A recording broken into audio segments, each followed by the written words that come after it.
ওবায়দুল কাদের সংকটাপন্ন আছেন, যে অবস্থা আছেন ডাক্তাররা মনে করছেন না যে সেখান থেকে ফেরত আসার সম্ভাবনা আছে। বেগম খালেদা জিয়ার পরে মনে হয় ওবায়দুল কাদেরই একটা বড় সংবাদ হতে পারে বাংলাদেশের গণমাধ্যমের জন্য। জুলাই বিপ্লবের পর ভারতে পালিয়ে যাওয়া আওয়ামী লীগের সাধারণ সম্পাদক ওবায়দুল কাদেরের শারীরিক অবস্থা খুবই সংকটাপন্ন বলে জানা গেছে। সবশেষ যেটি একটি খবর পাওয়া গেছে যে ভারতের কলকাতার অ্যাপোলো হাসপাতালে তিনি ভেন্টিলেশন সহ লাইফ সাপোর্টে আছেন। কার্যক্রম নিষিদ্ধ আওয়ামী লীগের সাধারণ সম্পাদক ওবায়দুল কাদেরের শারীরিক অবস্থা সংকটপূর্ণ। কলকাতার অ্যাপোলো হাসপাতালে ভেন্টিলেশনে নেওয়া ওবায়দুল কাদের নতুন করে কোনো ধরনের চিকিৎসা নিতে পারছেন না। হাসপাতাল সূত্রে জানানো হয়েছে এই সংকটপূর্ণ অবস্থায় পরিবারের সিদ্ধান্তে তাকে কলকাতার বাড়িতে ফিরিয়ে নেওয়া হবে। বাড়িতে চিকিৎসক ও লাইফ সাপোর্ট সহ মেডিকেল ফ্যাসিলিটির মাধ্যমে তাকে রাখা হবে। দর্শক, ক্ষমতাচ্যুত আওয়ামী লীগের সাধারণ সম্পাদক ওবায়দুল কাদের, যিনি বেশ কৌশলে নিজের ভাষ্যমতে বাংলাদেশে গত বছরের সরকার পতনের পরেও 3 মাসের বেশি সময় অবস্থান করে তারপরে ভারতে পালিয়ে যেতে সমর্থ হয়েছিলেন, সেই ওবায়দুল কাদেরের অবস্থা সংকটাপন্ন। আসসালামু আলাইকুম প্রিয় দর্শক, নতুন একটি নিউজ ভিডিওতে আপনাদের সবাইকে স্বাগতম। দেশ ও প্রবাস থেকে যে বা যারা আজকের এই ভিডিওটিতে ক্লিক করেছেন সবাইকে রিকোয়েস্ট করব ধৈর্য সহকারে না টেনে একদম ধারাবাহিকভাবে মূল ভিডিওগুলো দেখবেন। দেখলেই বুঝতে পারবেন আজকের টপিকটা বা আজকের ভিডিওটা কতটা গুরুত্বপূর্ণ বা আকর্ষণীয় হতে চলেছে। তো প্রিয় দর্শক, কথা না বাড়িয়ে চলুন একটি লাইক দিয়ে মূল ভিডিওর আলোচনাগুলো শুনে আসি। জামাত শিবিরের বাচ্চাদের বা গণঅভ্যুত্থানের কোটার আন্দোলনকারীদের শায়েস্তা করতে ছাত্রলীগই যথেষ্ট, আরও উস্কানিমূলক কঠোর অবস্থানে ছিল। এই একটা সালমান এফ রহমান, আনিসুল হক, আল্লাহ তাকে হায়াত দিক, মানে বেঁচে থেকে আরও যন্ত্রণাগুলো দেখুন। ভিডিও আগে দেখাই, তারপরে কথা বলি। দেখেন, আগে ভিডিওটা দেখেন।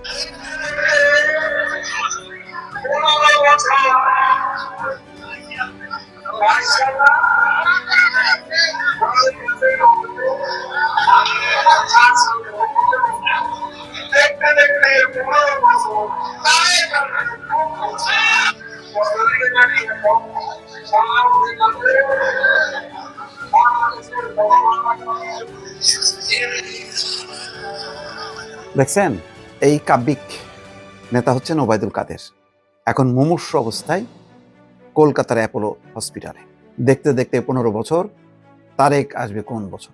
কত ঠাট্টা! এটা তো একটা। আবার দেখতে দেখতে 15 বছর, মানুষ বাঁচে কয় বছর, কবে হবে নির্বাচন, কবে হবে আন্দোলন, এই কথাগুলো বেশ বিনোদন জোগাতো। কিন্তু এর মধ্য দিয়ে ওবায়দুল কাদের একটা কুৎসিত নোংরা রাজনীতি এবং বিদ্রুপ করা, ঠাট্টা করা, যাদেরকে নির্বাচন থেকে কৌশলে যাদেরকে অংশ নিতে দিত না, এবং দিনের ভোট রাতে করা, তারপরে নির্বাচনের আগেই ভোট করে ফেলা, আমিডামি নির্বাচন, এই সমস্ত কারবার করেও তুচ্ছ তাচ্ছিল্য করতেন তারেক রহমান, বেগম খালেদা জিয়া তাদের উদ্দেশ্যে। আজকে তার অবস্থা সংকটাপন্ন। বেগম খালেদা জিয়া বয়সজনিত কারণে মারা গেছেন।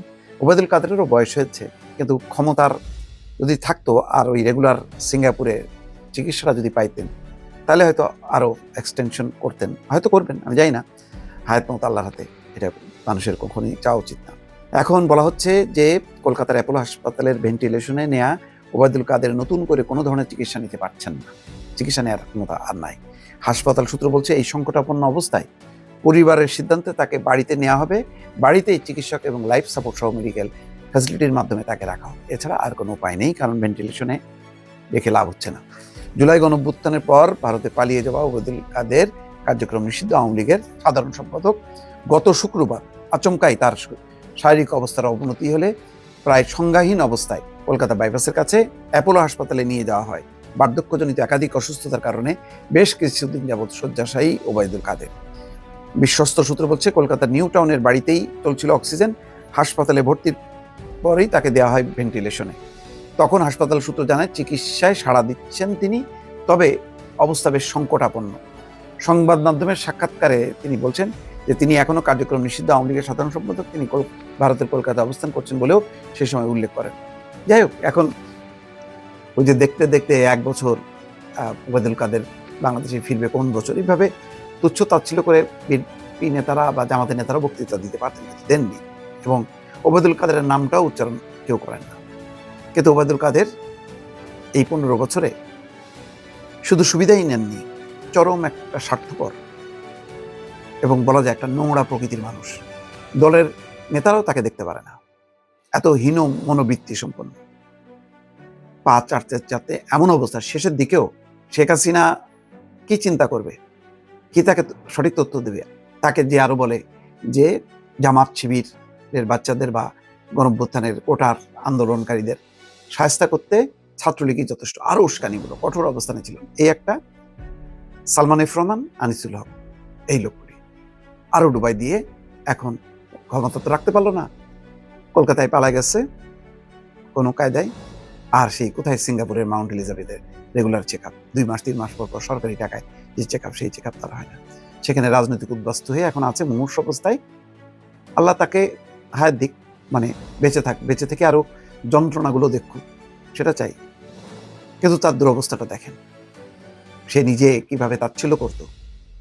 হ্যাঁ, তারেক রহমান দেখলেন না, দেখতে দেখতে 15 বছর, তারেক আসবে কোন বছর? আর একটা জায়গায় দেখতে দেখতে 15 বছর, মানুষ বাঁচে কয় বছর, মানে খালেদা জিয়াকে উদ্দেশ্য করে।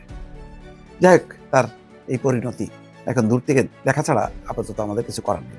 দর্শক, ক্ষমতাচ্যুত আওয়ামী লীগের সাধারণ সম্পাদক ওবায়দুল কাদের, যিনি বেশ কৌশলে, নিজের ভাষ্যমতে বেশ কৌশলে বাংলাদেশে গত বছরের সরকার পতনের পরেও 3 মাসের বেশি সময় অবস্থান করে তারপরে ভারতে পালিয়ে যেতে সমর্থ হয়েছিলেন, সেই ওবায়দুল কাদেরের অবস্থা সংকটাপন্ন।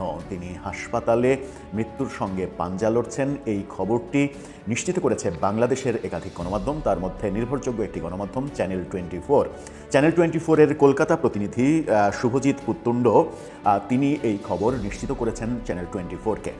ওবায়দুল কাদেরকে নিয়ে অনেক আলোচনা রয়েছে, অনেক সমালোচনা রয়েছে, আওয়ামী লীগের মধ্যেও অনেক বেশি সমালোচনা রয়েছে ওবায়দুল কাদেরকে নিয়ে। তার অবস্থা আদতে কি, তিনি কোথায় আছেন এই মুহূর্তে, সর্বশেষ কি জানাচ্ছে গণমাধ্যম, চলুন একটু জেনে দেখি এই ভিডিওতে। দর্শক, বলছিলাম আওয়ামী লীগের সাধারণ সম্পাদক, যিনি বাংলাদেশ থেকে 3 মাস সরকার পতনের পরেও 3 মাস অবস্থান করার পরে ভারতে পালিয়ে যেতে সমর্থ হয়েছেন বলে তিনি নিজে অনেক দিন অপ্রকাশ্যে থাকার পরে প্রকাশ্যে এসে প্রথমবারের মতো ভিডিও বার্তায় মানে অডিও বার্তায় সেই কথা বলেছিলেন। এরপরে আমরা দেখেছি একাধিক গণমাধ্যমে, বিশেষ করে অনলাইন গণমাধ্যমে কথা বলেছেন, ভারতীয় বিভিন্ন গণমাধ্যমে কথা বলেছেন, এবং তার পরবর্তীতে নানা ধরনের কথা বলে আবার নতুন করে বিতর্কের জন্মও দিয়েছেন। বাংলাদেশে কিভাবে ছিলেন, কিভাবে সরকার পতনের দিন সারভাইভ করেছিলেন, বাথরুমের মধ্যে 5 ঘন্টা পালিয়েছিলেন, তারপরে আন্দোলনরত শিক্ষার্থীরাই তাকে ধরে ফেলে এবং তাকে উদ্ধার করে সেফ জোনে নিয়ে যায়। এই গল্প যখন বলেছিলেন তখন আওয়ামী লীগের অনেকেই এই গল্পে বিরক্ত হয়েছিলেন যে আন্দোলনকারীরা তাকে সেফ জোনে নিয়ে গেল মানে কি এটা যে আন্দোলনকারীদের সঙ্গে তার কোনো মানে সম্পর্ক ছিল, গোপন সম্পর্ক ছিল, এরকম অনেক সমালোচনা আমরা হতে দেখেছি। সেই ওবায়দুল কাদের এখন হাসপাতালে মৃত্যুর সঙ্গে পাঞ্জা লড়ছেন, এমন খবর এসেছে, এমন খবর দিচ্ছে বাংলাদেশের গণমাধ্যম চ্যানেল 24। আমরা এই ভিডিও যখন করছি তখন ভারতীয় তেমন কোনো গণমাধ্যমে এই খবর আসতে দেখিনি, গুরুত্ব সহকারে আসতে দেখিনি। হয়তো গুরুত্বহীন কোনো একটা জায়গায় এখনও তারা প্রকাশ করেছে, তবে গুরুত্বপূর্ণ এই জায়গায় আসতে দেখিনি। তবে বাংলাদেশের একাধিক গণমাধ্যম অনলাইন ভার্সনে এই খবরটাকে লিড নিউজ করেছে। চ্যানেল 24-এর শিরোনামটা দেখে নিন, সেখানে বলা হচ্ছে ওবায়দুল কাদেরের অবস্থা সংকটাপন্ন। জুলাই গণঅভ্যুত্থানের পর ভারতে পালিয়ে যাওয়া ওবায়দুল কাদেরের শারীরিক অবস্থা সংকটাপন্ন।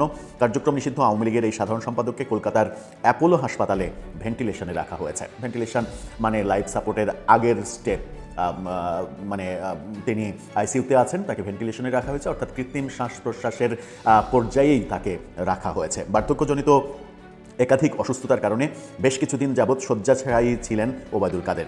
কলকাতার নিউ টাউনের বাড়িতেই চলছিল অক্সিজেন। বিশ্বস্ত সূত্রে জানা গেছে গত শুক্রবার আচমকায় তার শারীরিক অবস্থার অবনতি হয়। প্রায় সংজ্ঞাহীন অবস্থায় তাকে কলকাতার বাইপাসের কাছে অ্যাপোলো হাসপাতালে নিয়ে যাওয়া হয়। হাসপাতালে ভর্তির পরেই তাকে দেওয়া হয় ভেন্টিলেশন। হাসপাতাল সূত্রের খবর, চিকিৎসায় সাড়া দিচ্ছেন তিনি, তবে অবস্থা বেশ সংকটাপন্ন। অর্থাৎ চিকিৎসা নিতে পারছেন, ভেন্টিলেশন পর্যন্ত নিতে পারছেন, কিন্তু তার অবস্থা সংকটাপন্ন। আমরা বাংলাদেশে দেখলাম যে এই ভেন্টিলেশন, আইসিইউ, এই পর্যায়ে বিএনপির সভানেত্রী বেগম খালেদা জিয়া অনেক দিন বাংলাদেশের এভারকেয়ারে হাসপাতালে থাকার পরে তিনি কিন্তু সারভাইভ করতে পারেননি। অবশেষে তিনি গত 30 ডিসেম্বর মৃত্যুর কোলে ঢলে পড়েন। ওবায়দুল কাদের বাংলাদেশে এই মুহূর্তে অনেক বেশি সমালোচিত, আওয়ামী লীগই তো অনেক বেশি সমালোচিত। তার এই অসুস্থতা হয়তো বেশিরভাগ মানুষকেই ব্যতীত করবে না। আবার আওয়ামী লীগের মধ্যেও এক ধরনের বিভক্তি রয়েছে তাকে নিয়ে।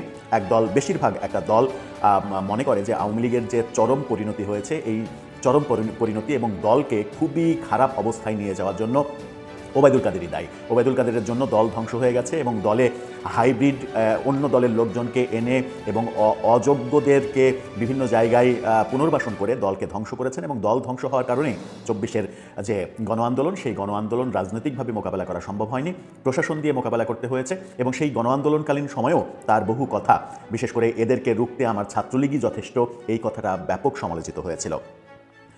জুলাই গণঅভ্যুত্থানে আওয়ামী লীগের যে ঘটনা, সেই ঘটনার কথাও এখানে বলা হয়েছে। 2016 সালের অক্টোবর থেকে আওয়ামী লীগের সাধারণ সম্পাদকের দায়িত্ব পালন করছেন ওবায়দুল কাদের। এখনও তিনিই দায়িত্বে রয়েছেন, এরকমটাও একটা ভিডিও বার্তায় তাকে বলতে শুনেছিলাম। একটা অনলাইন প্ল্যাটফর্মের সঙ্গে সাক্ষাৎকারে তিনি সেটাই বলেছিলেন যে এখনও তিনিই দায়িত্বে রয়েছেন। 2011 সালের ডিসেম্বর থেকে 24 আগস্ট পর্যন্ত আওয়ামী লীগ সরকারের সড়ক পরিবহন ও সেতু মন্ত্রণালয়ের দায়িত্বে তিনি ছিলেন। আওয়ামী লীগের এই প্রভাবশালী নেতা নোয়াখালী 5 আসন থেকে টানা 4 বার সংসদ সদস্য নির্বাচিত হয়েছিলেন। তিনি সাধারণ সম্পাদক হলেন সৈয়দ আশরাফকে সরিয়ে, যেটা নিয়ে সবথেকে বেশি আওয়ামী লীগের মধ্যেই সমালোচনা রয়েছে। যখন সৈয়দ আশরাফকে দলে খুব বেশি প্রয়োজন ছিল, সেই সময় সৈয়দ আশরাফকে সাধারণ সম্পাদক হিসেবে না রেখে ওবায়দুল কাদেরকে সাধারণ সম্পাদক করায় আওয়ামী লীগের একটা বড় ভুল সিদ্ধান্ত ছিল, এরকম কথাও অনেকে বলে থাকেন।